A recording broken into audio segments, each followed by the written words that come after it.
एक घर की कहानी जहां पक्षपात की गहरी परछाई थी। दो बहनें बहुत अलग जीवन जीती थीं। एमिली, जो मेहनती और दयालु थी, घर के सारे कामों का बोझ उठाती थी, जबकि उसकी बहन एमा आलसी थी और मां की लाली होने के कारण कोई काम नहीं करती थी।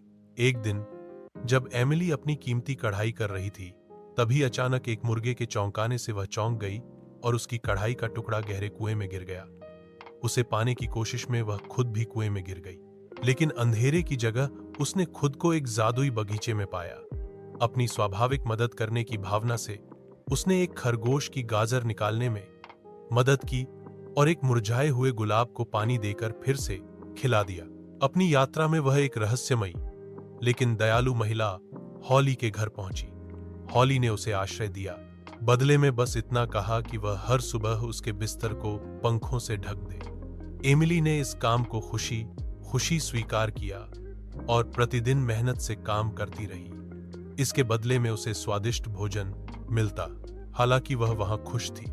फिर भी कुछ समय बाद उसे घर की याद सताने लगी। उसकी भावना को समझते हुए हॉली उसे एक भव्य सुनहरे दरवाजे तक ले गई। जैसे ही एमिली दरवाजे से गुजरी, उस पर सोने की बारिश हुई। उसके कपड़े चमकते हुए नए हो गए और उसकी खोई हुई कढ़ाई भी उसके हाथों में आ गई। जब वह घर पहुंची तो उसकी मां और बहन उसकी अचानक हुई समृद्धि देखकर हैरान रह गई। एमिली ने बताया कि यह सब उसकी मेहनत और अच्छे व्यवहार का फल है।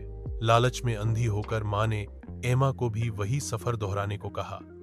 एमा ने जानबूझकर एक कढ़ाई कुएं में फेंकी और कूद गई, लेकिन जादुई बगीचे में उसने खरगोश और गुलाब की मदद करने से इनकार कर दिया।